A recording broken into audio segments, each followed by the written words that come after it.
इस कहानी की शुरुआत एक अजीब विचार से होती है, एक ऐसी लाइन से जो इस पूरी दुनिया की फिलॉसफी को पलट कर रख देती है। कहा जाता है कि अगर इंसान किसी चीज़ का दिल से ख्याल रखे तो वो चीज़, वो सामान, उसमें एक आत्मा जन्म लेती है। लेकिन यही दुनिया जब किसी चीज़ को बेकार समझकर फेंक देती है तो उसमें आखिर क्या जन्म लेता होगा? प्यार या नफरत, आत्मा या अभिशाप? और इसी सवाल के साथ हमारी कहानी एक चमकदार सफ़ेद शहर से खुलती है।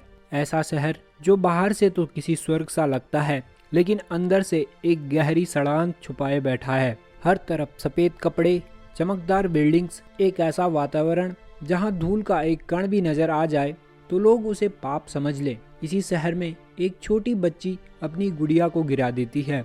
गुड़िया थोड़ी सी फटी हुई थी, आराम से सिलकर ठीक हो सकती थी, लेकिन यहाँ रहने वाले अमीर लोगों को ठीक करने की आदत ही नहीं है। इनके लिए वो चीज़ परफेक्ट नहीं है, वो अब सिर्फ एक कचरा है। बच्ची की माँ उसी गुड़िया को बिना सोचे कचरे के टनल में फेंक देती है, जहाँ पूरी दुनिया का अनचाहा सामान जमा किया जाता है। शहर सुंदर तो है, लेकिन इंसानियत बिल्कुल नहीं है। उसी कचरे में एक मास्क पहने लड़का दाखिल होता है और यही पहली बार हम मिलते हैं इस कहानी के हीरो से, जिसका नाम है रूडो। एक ऐसा लड़का जिसे इस न्यायहीन दुनिया ने सिर्फ नफरत दी, लेकिन उसने फिर भी खुद को टूटने नहीं दिया। रूडो कचरे के ढेर में से उस फटी गुड़िया को ढूंढ रहा था, लेकिन तभी एक गार्ड उसे पकड़ लेता है। उन्हें लगता है कि ये वही कचरा चोर है, यह वही लड़का है जो उनकी परफेक्ट दुनिया को गंदा कर रहा है। रूडो को देखकर गार्ड अलार्म बजा देता है। रूडो को घेर लिया जाता है, गोलियां चलाई जाती हैं, लोग चिल्लाते हैं और पूरा शहर एक लड़के को ऐसे ट्रीट करता है जैसे वह इंसान नहीं बल्कि कोई बीमारी हो। लेकिन रूडो तेज था, उसके मूवमेंट्स एक ऐसे इंसान की तरह थे जिसने जिंदगी की हर लड़ाई अकेले लड़ी हो। एक गोली उसके हाथ को खरोंचती है, लेकिन वह भाग निकलता है। तो आखिर रूडो कचरे में क्या चुरा रहा था? बस इतनी सी बात कि उस फटी गुड़िया को ठीक करके उसे अपनी मनपसंद लड़की को देना चाहता था, जिसे वह दिल से पसंद करता था। इसी बीच शहर की लड़कियां बातें कर रही थी कि वह कचरा चोर जरूर ट्राइब फॉल्क्स में से कोई होगा। ये बात एक आदमी सुन लेता है। उसके कपड़े थोड़े मैले हैं और इसलिए वे अमीर लड़कियां उसे घूर कर देखने से भी कतराती हैं। यहाँ गरीब होना एक पाप है और गरीब का बच्चा होना उससे भी बड़ा पाप। शहर के अंदर एक विशाल दीवार है, एक तरफ अमीरी तो दूसरी तरफ गंदगी और गरीबी, एक तरफ स्वर्ग तो दूसरी तरफ नर्क जैसा माहौल। और इस नर्क के अंदर रहते हैं ट्राइब फॉल्क्स, वो लोग जिनके पूर्वजों ने अपराध किए थे और जिनका अपराध आज भी उनकी पीढ़ियां ढो रही है। और इसी नरक के अंदर रहता है रूडो, एक टूटे घर में, लेकिन एक ऐसे इंसान के साथ जिसने उसे संभाला, पाला और जिसके लिए रूडो अपनी जान भी दे सकता है, और वह है रेक्टो। रूडो अपने घर पहुंचता है और वह खुद को डांटता है कि उसने चोरी क्यों की। रेक्टो उसे समझाता है कि वह कचरा चोरी बंद कर दे और उसकी चोट देखकर उसे ग्लव्स उतारने को कहता है ताकि वह उसके हाथों में पट्टी कर सके। लेकिन जैसे ही रूडो के हाथ नजर आते हैं तो सच सामने आ जाता है। उसके हाथ इंसानों जैसे नहीं थे, काले, अजीब, दर्द से भरे हुए। रेक्टो बताता है कि रूडो के पिता एक बड़े अपराधी थे जिन्हें पिट में फेंक दिया गया था और शायद उनके ही खून का असर रूडो पर आया है। रूडो मन में इस बात से घुटता है कि दुनिया उसे एक अपराधी के बेटे के रूप में देखती है, लेकिन चीवा वो उसे अलग नजर से देखती है। चीवा ही एक ऐसी इंसान है जिसने कभी रूडो का मजाक नहीं उड़ाया, बल्कि रूडो उस गुड़िया को उसी के लिए ठीक कर रहा था। अगली सुबह रूडो चीवा को खोजने निकलता है और रास्ते में पिट को देखता है, एक ऐसा गड्ढा जिसमें पूरे शहर का कचरा फेंका जाता है और वही जगह है जहां अपराधियों को मौत की सजा दी जाती है। यह गड्ढा इतना गहरा है कि कोई नीचे गया तो वापस नहीं आया। तभी चीवा आती है और रूडो को बताती है कि यह गड्ढा सिर्फ एक सजा नहीं, एक डर है, एक हथियार है जिससे गरीबों को कंट्रोल किया जाता है। चीवा बोलती है कि वह नहीं चाहती कि कभी रूडो इस पिट में गिरे। उसका टोन उसकी फीलिंग साफ कर देता है कि वह रूडो को चाहती है। रूडो उसे गुड़िया देने की हिम्मत करता है और चीवा खुश होकर उसे एक्सेप्ट कर लेती है। रूडो खुशी से उड़ता हुआ घर लौटता है। लेकिन किस्मत ने उसके लिए कुछ और ही प्लान किया था। घर का दरवाजा खोलते ही उसका दिल रुक जाता है। रेक्टो के पेट में तलवार घुसी थी। एक अजनबी उसके ऊपर खड़ा था और रूडो की चीख सुनने वाला कोई भी नहीं था। वह आदमी रेक्टो को खत्म कर देता है और रूडो को जख्मी कर बांध देता है और तभी वहां पुलिस आ जाती है। लेकिन सच्चाई देखने के बजाय वो रूडो को ही कातिल घोषित कर देते हैं। शहर के लोग चिल्लाते हैं कि जैसा बाप वैसा बेटा। वह चीवा को बताने की कोशिश भी करता है कि उसके पिता को किसी और ने मारा है, लेकिन चीवा खुद टूट चुकी थी। वह भीड़ में रूडो की तरफ देखती है और उसी गड़िया को जमीन पर फेंक देती है। रूडो अब टूट जाता है।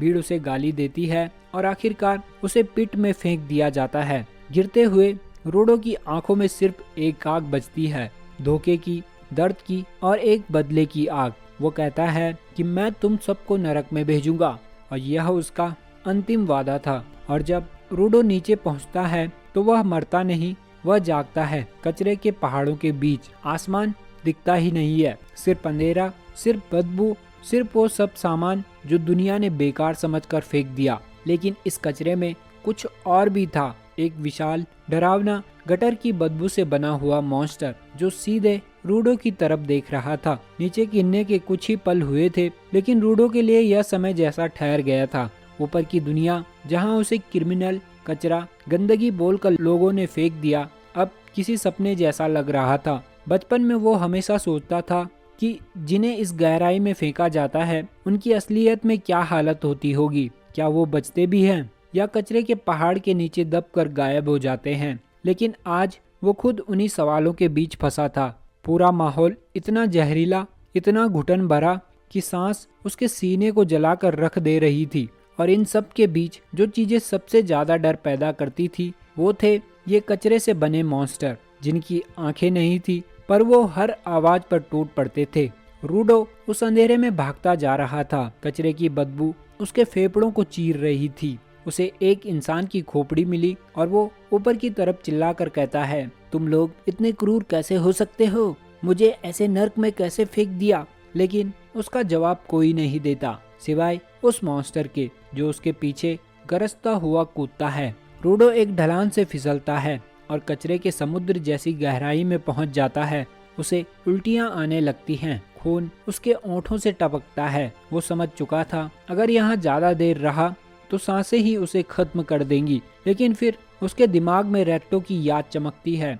वो रात, वो इंसान जिसने उसे सिखाया था कि चीजों में भी जान होती है, बस उन्हें प्यार से संभालना पड़ता है। उस याद ने जैसे रूडो के अंदर एक आग जला दी। वो कहता है, मैं अभी रुक नहीं सकता। जिन लोगों ने मुझे अपराधी कहा, जिन्होंने मुझे फेंक दिया और जिसने रेक्टो को मारा, उसे ढूंढ कर ही मैं सुकून पाऊंगा। जैसे ही यह जुनून उसकी नसों में दौड़ता है, उसके ग्लव्स में अजीब सी लाल ऊर्जा चमकने लगती है। उसकी नजर एक जंग लगे पाइप पर पड़ती है और बिना सोचे वो उसे उठा लेता है। जैसे ही मॉन्स्टर उस पर कूदता है, रूडो पहली बार उस पाइप को हथियार की तरह घुमाकर उसके जबड़े पर मारता है। एक छिपा हुआ आदमी दूर से यह सब देख रहा था। उसने अपने चेहरे पर मास्क पहना हुआ था और हाथ में पुराने जमाने का छाता पकड़ा हुआ था। रूडो अब जैसे किसी और मोड में था। वह कचरे से बनी चीजों को उठाकर हथियार में बदल रहा था। एक मॉन्स्टर की गर्दन उसने ऐसे उड़ा दी जैसे कोई खिलौना हो। दूसरी तरफ कचरे की चादर को उसने ब्लेड की तरह चला दिया। उसके आसपास की हवा में वो लाल ऊर्जा घूम रही थी, जैसे हर चीज में किसी जिंदा ताकत को वो खींच रहा हो। लेकिन फिर आता है वो विशालकाय मॉन्स्टर। रूडो को इतनी जोर से फेंकता है, वो मॉन्स्टर रूडो को इतनी जोर से फेंकता है कि वो सीधे उस मास्क वाले आदमी के पैरों के पास जाकर गिरता है। वो आदमी बिना कुछ बोले रूडो के चेहरे पर मास्क चढ़ा देता है। पहली बार रूडो ठीक से सांस ले पाता है। रूडो कहता है, तुम कौन हो? ये जगह क्या है और ये चीजें कैसे चल रही हैं?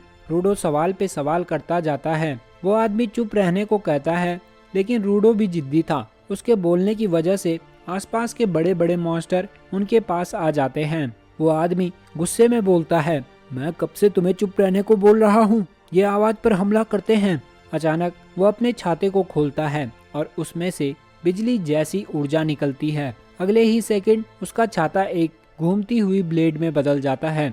वह मॉन्स्टर का हाथ काट देता है और जैसे ही कटता है मॉन्स्टर मिट्टी में बदलने लगता है। फिर वो बाकी टोल में ऐसे घुसता है जैसे हवा में धारदार तूफान चल रहा हो।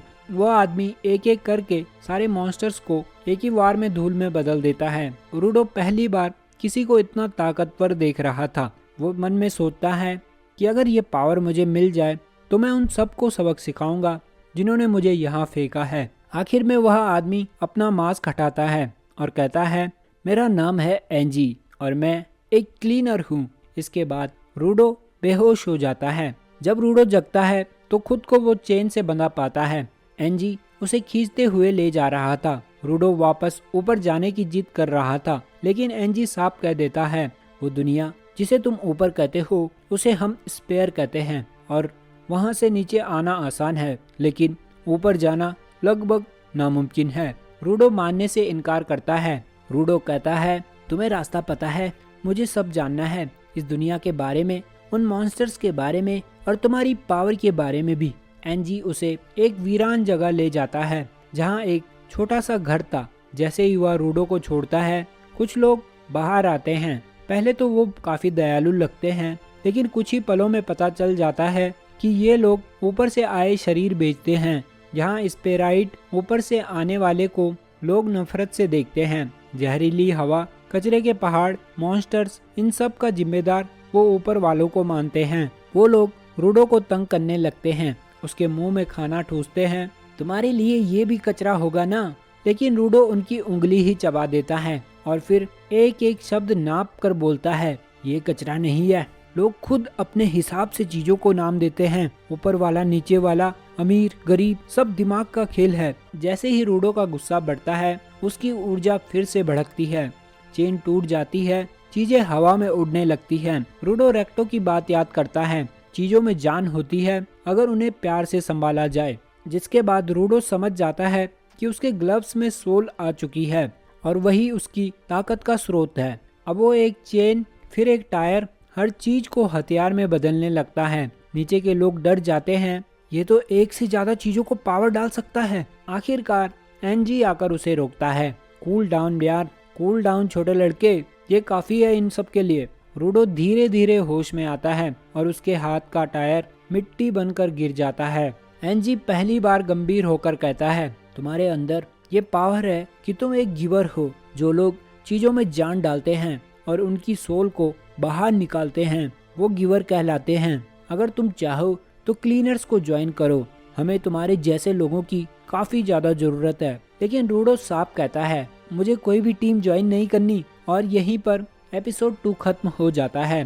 नीचे की दुनिया में आए हुए सिर्फ कुछ ही घंटे हुए थे, लेकिन रूडो को लग रहा था जैसे हफ्तों से वह इस अजीब, जहरीली, कचरे कटी दुनिया में भटक रहा हो। इस एपिसोड की शुरुआत वहीं से होती है जहां एनजी अपने पुराने दोस्त जका को कॉल करके बताता है कि उसे एक खास लड़का मिला है। एक ऐसा लड़का जिसकी पावर्स उसने आज तक किसी इंसान में नहीं देखी।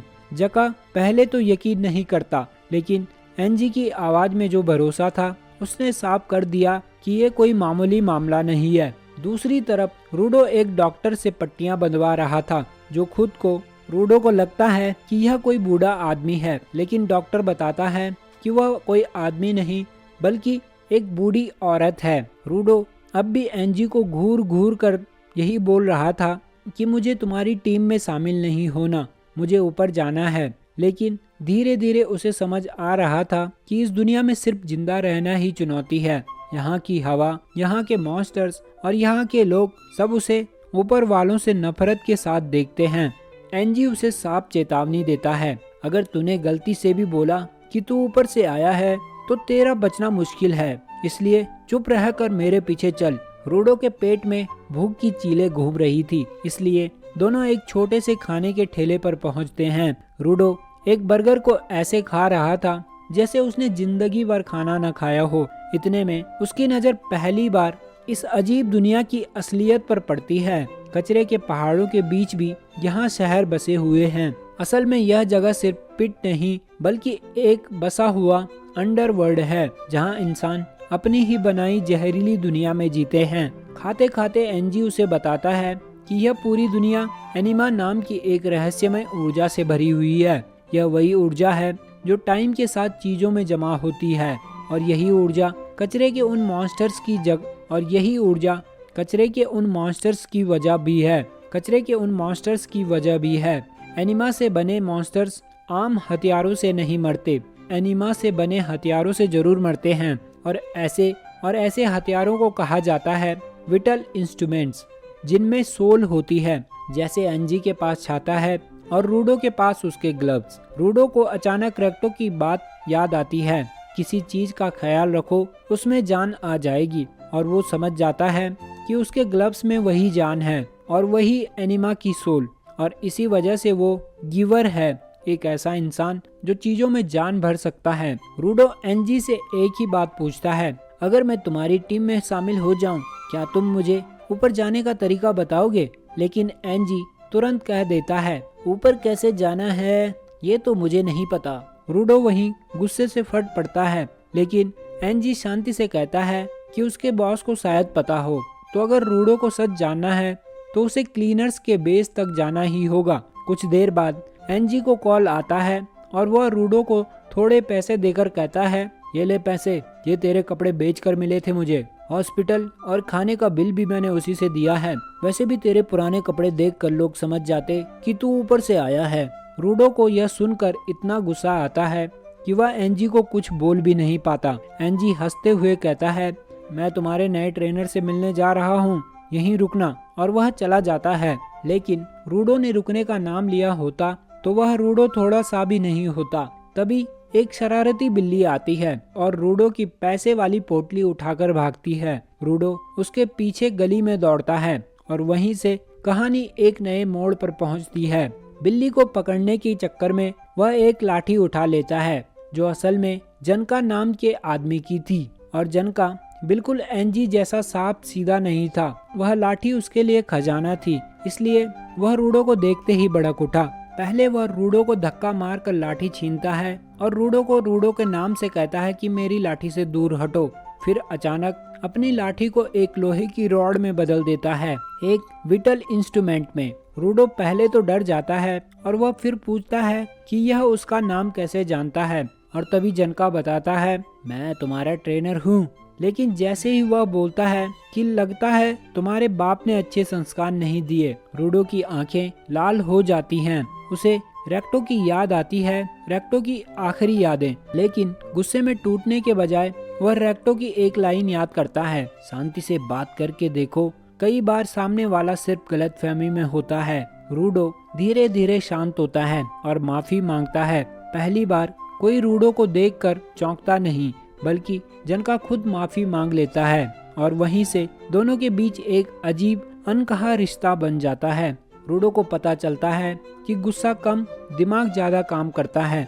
लेकिन जैसे ही वह मुस्कुराने की कोशिश करता है, वह इतनी अजीब स्माइल बनाता है कि जनका का दिमाग ही हिल जाता है। यह स्माइल नहीं, किसी हॉरर फिल्म की भूतनी की स्माइल है, और दोनों फिर से लड़ने लगते हैं। इस बार असली लड़ाई होती है, जहां रूडो एक डिब्बे में पड़े प्लंजर को अनीमा से भर देता है और उससे ही लड़ने लगता है। जनका की हालत खराब हो जाती है क्योंकि उसने पहली बार देखा कि कोई इंसान अपने ग्लव्स की सोल से किसी भी चीज को अनीमा हथियार में बदल सकता है। यह पावर एकदम यूनिक थी, शायद पूरी दुनिया में सिर्फ रूडो के पास। लड़ाई के बीच जनका की लाठी आसमान में उड़ जाती है और उसे खुद पता नहीं चलता कि वह कैसे गिर गई। रूडो प्लंजर से उसके पीछे भागता है और आखिरकार जनका पिचकारी लेकर भागने लगता है। वह पूरा गंदा हो जाता है। उसी समय एनजी वापस आ जाता है और दोनों को गंदगी में लथपथ देखकर हंसते हंसते पागल हो जाता है। लगता है तुम दोनों के बीच दोस्ती हो गई। रूडो को अब भी समझ नहीं आता कि उसने अभी तक प्लंजर से लड़ाई की। एनजी गर्व से कहता है, जनका हमारा सबसे तेज गिवर है और यही अब तुम्हें ट्रेन करेगा। जनका भी शर्माते हुए सिर झुका लेता है क्योंकि पहली बार किसी ने उसकी तारीफ की थी। तभी रूडो एक कार के पीछे लेटी एक लड़की को देखता है जिसका नाम रियो होता है। वह मुस्कुराती है और रूडो के झाड़ू जैसे बालों को छूती है और पूछती है कि उसने इन्हें कलर किया है क्या। रूडो का चेहरा एकदम लाल हो जाता है और वह मन ही मन सोचता है कि नीचे की दुनिया भूख, दर्द और मौत से भरी है, लेकिन ये तो काफ़ी इंटरेस्टिंग लग रही है। एनजी अंत में कहता है कि अब सब घर चलेंगे, जो था क्लीनर्स का हेडक्वार्टर, और यहाँ पर यह पार्ट खत्म हो जाता है। आई होप आपको ये वीडियो पसंद आई होगी। Please like the video and please subscribe to the channel. हम मिलते हैं आपको नेक्स्ट वीडियो के साथ, तब तक के लिए थैंक्स फॉर वॉचिंग।